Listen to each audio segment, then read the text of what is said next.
Welcome to the Team Teach podcast. I'm Clare, and in each episode you'll find me talking with an expert guest to learn more about behaviour. We squeeze a lot into each episode. You'll listen to the latest thinking in behaviour, continue your professional development with our book recommendation, and then I'll send you away with 3 practical tips you can use in your setting. I'm joined today by Dave Smallwood, and we are going to be talking about supporting early years children who are autistic or on the autistic spectrum.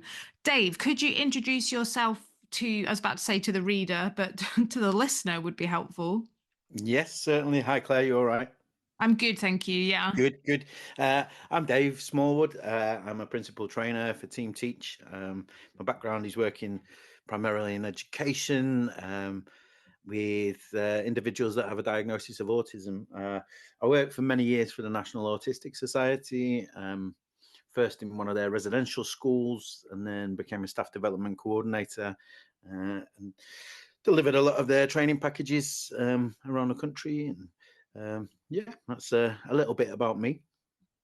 Thank you, Dave. And the listener will recognise my voice. My name's Clare Edmondson. I host the Team Teach podcast. My background's working in the field of autism as well. I work in an autistic secondary school, working with individuals on the autistic spectrum or autistic individuals, running therapeutic interventions and also some literacy work as well. I've worked in lots of different services, and I am really into the topic that we're doing today. Dave and I have actually run some training around this topic, and it's something for me when I'm doing my Team Teach courses and loads of different services, in particular mainstream primary schools that have early years parts of them, that this comes up quite a bit.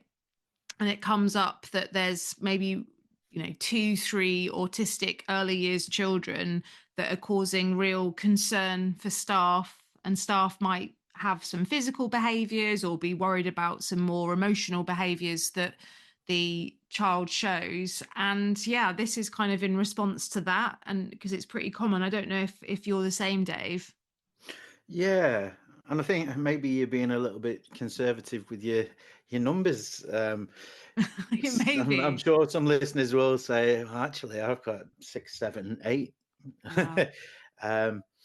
And I think teachers and teaching staff, schools, it's really, really difficult, especially when you have in early years a large number of children with additional needs. But I don't think it's all doom and gloom, and it just means we have to change our approaches a little bit. But it doesn't have to be changes necessarily for those individuals. It can be changes that we make for everyone, for the benefit of everyone. Yeah, I think that's an important distinction to make, that sometimes when we're thinking about making reasonable adjustments, those reasonable adjustments might be reasonable for lots of children and actually helpful for children. Because I suppose one thing that I know comes up on my courses is the workload of staff in schools. We've done episodes before, Dave, haven't we, of staff burnout, retention. I recorded one with Anna Gregory recently on that, and yeah, it is tough. So I suppose the good caveat at the start of this episode is not thinking about, okay, how do we add to people's workload and make everyone's life harder? Actually, really, the goal of it is to get us thinking about how we can make everyone's lives a bit easier. Yeah. If you work with parents and carers, our family engagement training equips you with the skills, knowledge, and understanding to build positive relationships. Help your families understand and support their child's behaviour, recognise the challenges and opportunities in your organisation, and receive an exclusive range of resources you can use to practically support your families. Take a look at this exciting training option on the Team Teach website. So let's start with our reflective question. So Dave, what do you wish you knew then that you know now about this topic? Wow. It's a huge open question that is for me, because I mean, it is everything about autism that I know now. That's what I wish I knew then that I know now. and I don't know hardly anything. I don't even know if I've scratched the surface. It's huge. I know when we do our training, we've got a slide that says if you've met one person with autism, you've met one person with autism. We can't generalize, and I think that's it really. Every single autistic person is an individual and needs to be treated as such. Yeah, and no, I'm trying not to be annoyed with you because that actually was going to be my reflective thought with that question right back at me. You know what I wish I knew then, and it's the same. I think I used to do quite a bit of reading when I first taught in a mainstream school, actually in a secondary provision. I did have an autistic boy in the class. I can still remember his name. He got a C in his English GCSE. He did it exceptionally well. He was brilliant. But I did do quite a lot of reading. I remember them when I was training, but I don't think I quite really took that on board, that all autistic people are different. There might be some similarity in traits, but that is definitely something that I wish I'd known then, because I think you end up almost kind of like stereotyping or doing kind of blanket approaches. And I know this is tricky in mainstream services, perhaps in particular, but really it is quite bespoke. Even the unique interests of some of the individuals that I've worked with just really vary. So yeah, and actually not all autistic kids that I work with have special interests in things and are pretty sort of like meh about lots of things. So yeah, it's really varied, isn't it? It is really varied.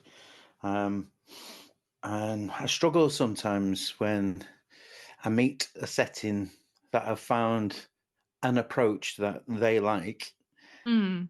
and then that's all they go with because they've, I don't know, been told somewhere along the line that this is the way to approach working with someone that is autistic. I think the approaches that we find all will have benefits somewhere along the line, but we can't just have one size fits all, can we? Mm.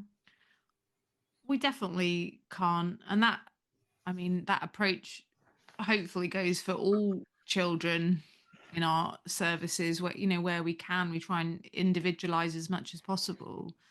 I suppose I'm getting us to really focus in on the early years aspect of this topic, because I think that for me is the area that does come up quite a lot on courses, particularly where in the early years there might be pre-verbal children that are not autistic, and then there might be pre-verbal autistic children, and there might be some that, I don't know, just have different social skills that maybe aren't autistic as well. And it's quite hard to really figure out, perhaps in the early years, when a child is autistic and when they're not.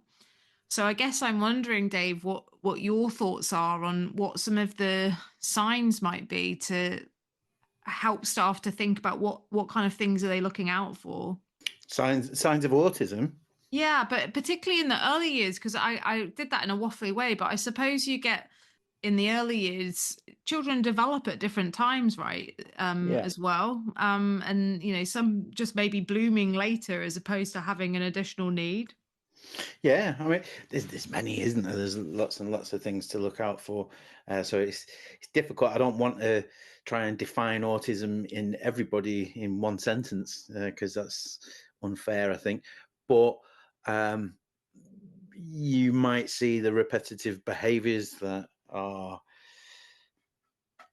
thought of as, I don't know, we hear about it called stimming, don't we? It's not Mm. necessarily a term that I like, but those repetitive behaviours, flapping of hands, rocking, um, eyes. The eyes are quite important. Eye contact, but not necessarily no eye contact. Sometimes it might be prolonged eye contact. Mm. Looking sideways out of their eye, but sideways and slightly up, as if they're kind of daydreaming whilst looking to the sky. Uh, you could possibly see that, but I really don't want for people to start diagnosing people left, right, and centre from things that I'm saying. Repetitive questions, maybe interests that can seem obsessive. So, and usually around repetitive things that you can predict. So, bus timetables, train timetables, the spinning of washing machines, those types of things. Maybe struggles with social interaction, which is difficult in early years because they're still developing anyway. Um, really, like sometimes they're so well developed in certain areas, so they come out with some amazing facts that you just think, where on earth is that come from? So these may be some of the things that we can look out for. I don't know if you've got any that you want to add, Claire. I think, I mean, that's pretty holistic. And I know that is a hard question in essence, because we've literally just spent the last 5 minutes saying, well, everyone's like an individual with their autism. And then it's like, well, yeah, but come on, like, what is it? But then I suppose if you're looking at the, diagnostic kind of criteria, there's some bits that might come out when you're looking at that. Things around challenges with flexibility of thought as well might come up. Some sensory processing challenges might be apparent. So that might be someone that's quite sensitive to sound, or it might be that they're under responsive to some sensory input. So maybe a child that really doesn't feel the cold or heat. But again, going back to what Dave said, I think the challenge in the early years really becomes some of these. I can think of one of my nephews that just like, at 3 years old, he would not put on his coat, not because he had particularly sensory processing challenges, he just didn't want to put it on, just didn't like having it on. And you could misread that of like, oh, actually, this is a child that's, quite sensitive maybe to the texture of the coat, or, various other things, but actually, that it was something different. So I think the less communication that children have in the early years then makes it sometimes a bit trickier to spot, okay, is this someone that we think might need some additional support, and is or has a special need, or is this actually just part of the development of this individual child? And I think that can be extremely tricky to navigate. Certainly can, yeah. Just thinking about the sensory processing as well, because it is something that really interests me. It used to be that like loud noises. Mm, It might People might assume that sensory processing, someone that's hypersensitive to sound doesn't like loud noises, but it's not as simple as that. It really isn't. mm, Um, and I think we need to think more about it. It's not it's not about making environments quieter. It's about thinking about the noises that are happening. It's possibly the unpredictability of noises, mm, um, the changing in our filters, so all the sound comes in at the same volume. mm. Um, I think it goes deeper than that a little bit. Yeah, I think you're right. I think we are, I mean, we're trying to simplify it slightly, aren't we, for this podcast, but it's really complex. Those kind of sensory needs are complex. And I think some of the things that we can think about, where we're assuming in the early years, some children will be diagnosed and some will be undiagnosed, and or perhaps going through the process. And there are certain things, like sensory strategies that we can use to try and help. Things like, well, we've talked about it on the podcast before, but sensory circuits for a whole group of kids, to try and really, target, some of your early years children that you think are struggling with some kind of sensory feedback and things. And I think those kind of strategies can be really helpful, to all children, but equally helping those that might be struggling. Um, yeah, I think that can be helpful.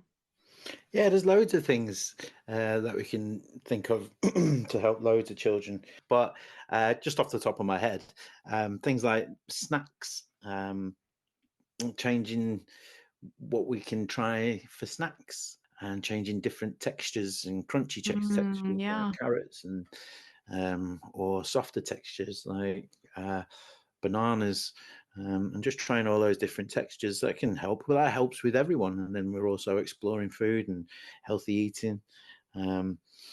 The technology nowadays as well for noise cancelling is, I think, is fantastic. So you don't need to have the massive ear defenders on. We can have something that might be a bit more, and I don't like saying this, socially appropriate. They've got the loop headphones nowadays that are very subtle. And you can hardly notice that they're there, and they're brilliant. They don't block out all the sound, but they do filter the sound and make it more manageable. So they're good things to have. Yeah, all of those things can make a real difference to that child in the early years that just may need that extra input, but it's also something that would benefit all of the children, in the class. Definitely, trying different foods and things that, that can be really, really helpful. Yeah, movement breaks, Yeah. especially in early years. Mm. It's something I say on my courses all the time. We're asking people to go against what comes to them naturally, and we ask 4, 5, 6-year-olds to sit down for prolonged periods of time. Some of the individuals we work with, not necessarily autistic children, but children with ADHD possibly, it's difficult for them to sit down for prolonged periods. So let's give them a movement break, but we can give everyone a movement break, and we Mm. can have a little dance for a couple of minutes, just reset everybody, and then get everybody sat down. And I know we think that it might cause chaos to start with, or fidget toys that are out, or sensory toys that we might have out on tables, and that can cause a distraction, and we might have a little bit of chaos. But I think those types of strategies, the novelty wears off quite quickly, and children understand very quickly why they're doing it and what the benefit is. So I think it'd just be a little phase at the beginning where everyone's a little bit distracted, but it'll quickly go away, and you can get back to your work whilst children are using these things appropriately. Yeah. That And it's that trust a little bit as well, trusting the process that the children will accept that some children are different and might need different things, and that is harder, I think, in the early years for children to kind of grasp that concept. But equally, using those kind of sensory toys, again, you're still developing skills in all the children that you work with if you're offering things like that. And I know in the early years we do lots of sensory work anyway. We do sand play, we do water play, all part of the curriculum to, to help the early stages develop. But we can enhance that, I think, with some of the kind of sensory input that we give to children to, help them on their way to develop, even further. I suppose, Dave, I was thinking about social interaction in the early years, because I know with autistic children in the early years, not always, but sometimes social interaction can be tricky, and communication can be tricky, of kind of communicating wants and needs. So an example from children in my service might be that sometimes if they're I don't know, wanting a toy, they bite the child next to them to communicate very clearly that they want the toy, which is not met with, or received so well. So I'm just wondering about how, in the early years, with those autistic children, we can try and help that communication and that social interaction, because that can be a real lag, and actually where some of those behaviors creep out. And it is developmentally, it depends where they are developmentally. You'll see it in toddlers. Toddlers do exactly the same kind of things. We assume a lot as they get older, and we assume that they've got the same tools as we've got, and the same understanding, especially if they are quite verbal and can articulate themselves very well. But we can be fooled, and I think they can mask communication. So we think they have a good grasp of it and a good understanding. But a lot of these biting behaviours might be formed from that lack of social interaction and communication skills. And it's about teaching them and giving them the appropriate tools. Mm, It's not okay. It's not all right. And as a father myself, I don't like it when my children have been bitten in the past, and it's happened. But we can't go down the old routes of punishments and consequences and following behaviour policies for some, and reasonable adjustments need to be made mm, according to their level of need and level of understanding. And what we need to do is delve a little bit deeper and figure out what it is. And I think you're right. In early years, a lot of the time, it's communication, development, frustration, and how we teach them appropriate ways. But it takes a long time, and we're just going to have to stick with it. And whether we use visuals or back up our verbal language with mm, Makaton, whatever it is we use, we're going to have to go through it, and but we have to repeat it and repeat it and repeat it, and then position ourselves quite well and understand the risks. In accordance with their needs, which is why I think planning is really important as well, mhm. and communicating that with everybody. Yeah, that's my view. Yeah, I think the planning bit, that's really something, so that everyone's on the same page and quite consistent with working with that child in the early years. Because things like you were talking about, yeah, like social interaction, but actually having staff that are consistently role playing and verbalizing social interactions, catching children when they're doing the right thing as well, can be really helpful to kind of, bring out what's expected socially as well. And like you say, it's that practice, practice, practice. And I think that's why when we're thinking about this topic, that the roots of it really come into providing a structure for our children who are autistic in the early years, so they have that sense of safety and routine. So I think some of the young children that I've worked with in the early years, if they don't have that structure in place and that routine, that's where some things can spill out into behavior. And that structure can look different for different children. But as Dave said, obviously visual timetables, and I know that might sound patronizing. I know that they're used in the early years anyway, but you might have something quite specific for a specific autistic child. For example, you might need in that visual timetable for an individual child actual photos of rooms if they're not responding well to picture exchange pictures or pictorial representations.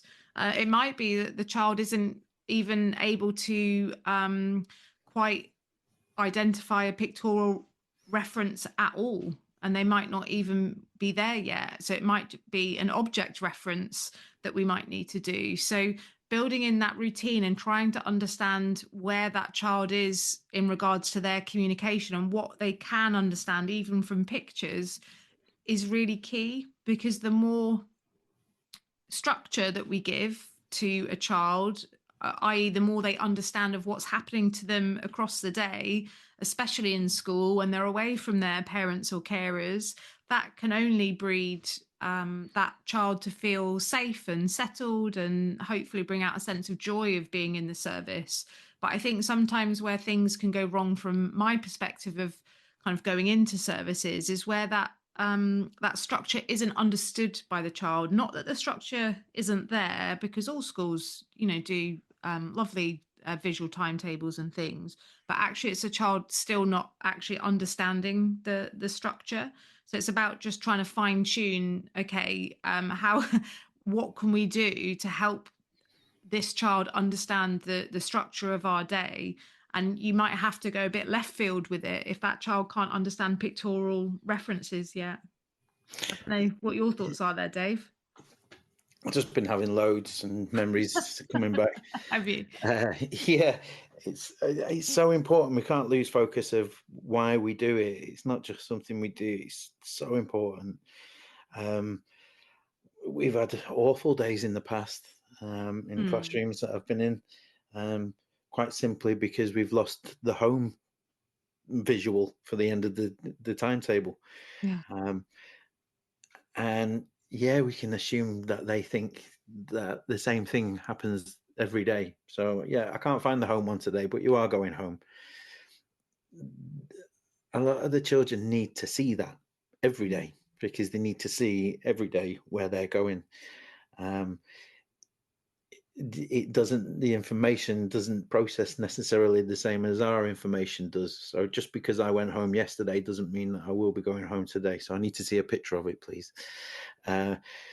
It's things like that we need to, and we can often think that they're being quite controlling with the timetables, or maybe they're just trying to reduce their own anxieties by having a little bit of control.